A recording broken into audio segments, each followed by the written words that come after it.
Hola, hoy vamos a abordar uno de los grandes retos de la clínica felina, el gato ictérico. Nos vamos a centrar en desglosar las tres causas principales que nos encontramos día a día: la lipidosis hepática, la colangitis aguda y la colangitis crónica.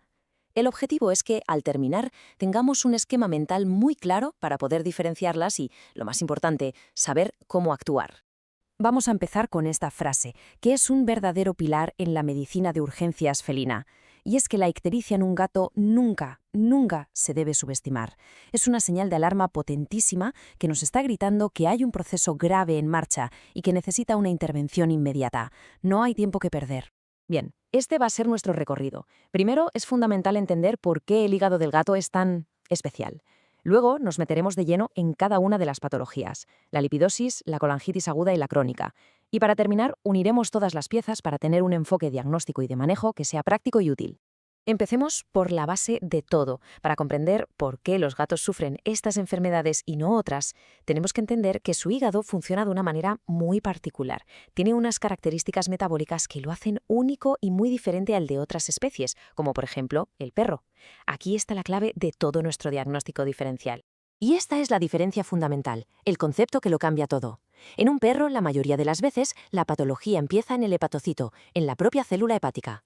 En el gato no. En el gato, el epicentro del problema casi siempre es el sistema biliar, los canalículos, y esta predisposición natural a la enfermedad biliar es precisamente la razón por la que la colangitis es la hepatopatía número 1 en esta especie.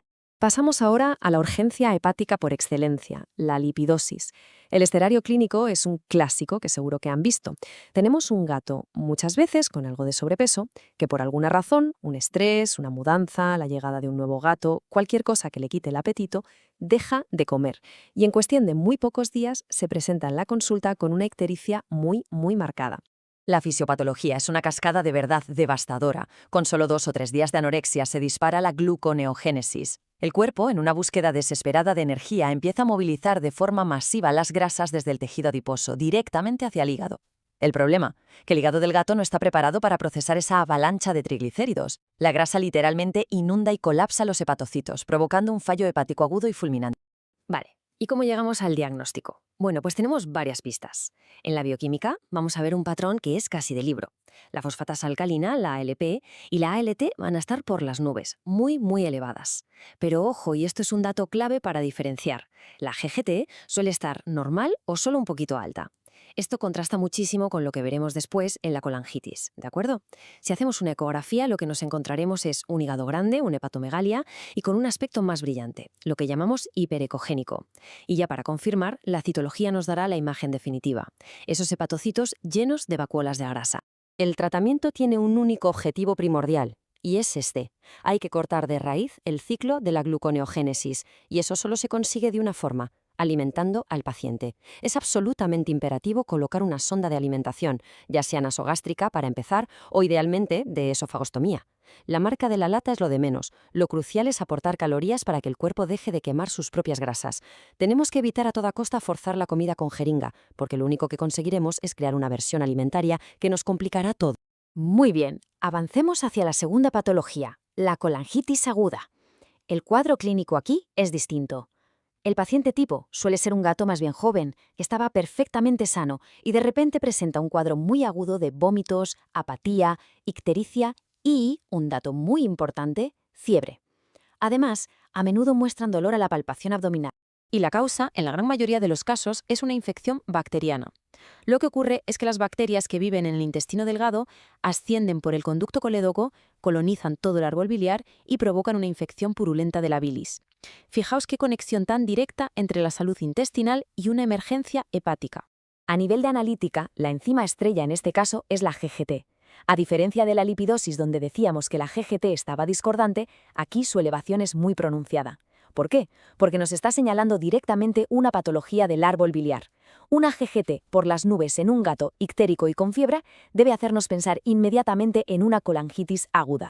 El tratamiento, lógicamente, se va a centrar en eliminar la causa. La base es una buena cobertura antibiótica de amplio espectro, por ejemplo con amoxicilina clavulánico, y durante un tiempo prolongado, al menos 4 semanas. A esto le vamos a sumar ácido ursodesoxicólico, que nos ayuda a que la bilis fluya mejor y se elimine esa bilis infectada, junto con hepatoprotectores y, por supuesto, un buen soporte nutricional y antiemético. Y con esto llegamos a la tercera entidad, la colangitis crónica. El perfil del paciente aquí cambia de nuevo. Ya no es un cuadro agudo, suele ser un grato de edad adulta o senior, que tiene una historia clínica larga, de meses o incluso años, de vómitos intermitentes que poco a poco han ido empeorando. Es un deterioro lento y progresivo. ¿Y cuál es el hallazgo bioquímico que nos pone sobre la pista? La hiperglobulinemia. Este aumento de las globulinas nos está diciendo que hay un proceso inflamatorio crónico, una estimulación persistente del sistema inmune. Este dato es un diferenciador crucial respecto a las otras dos patologías que hemos visto. Aunque la historia clínica y esas globulinas altas son muy sugerentes, el diagnóstico definitivo de la colangitis crónica solo se puede obtener con una biopsia. Necesitamos ver al microscopio esa infiltración de linfocitos y células plasmáticas en los espacios porta del hígado. Esto es lo que nos confirma que la base del problema es inmunomediada. Y como la causa es diferente, el tratamiento cambia radicalmente. Aquí ya no luchamos contra una infección, sino que tenemos que modular una respuesta inmune que se ha descontrolado.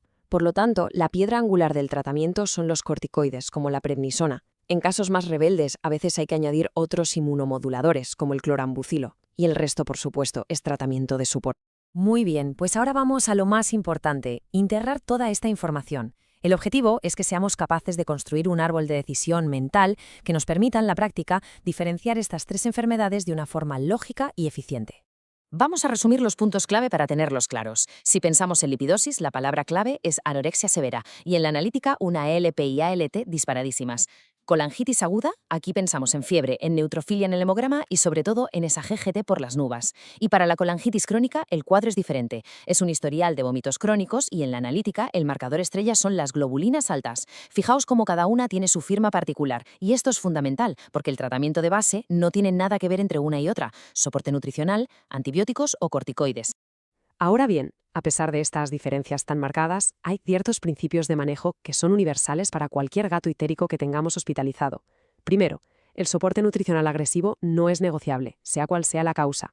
Segundo, siempre hay que administrar vitamina K para prevenir o tratar coagulopatías. Tercero, monitorización estricta de electrolitos, sobre todo el potasio.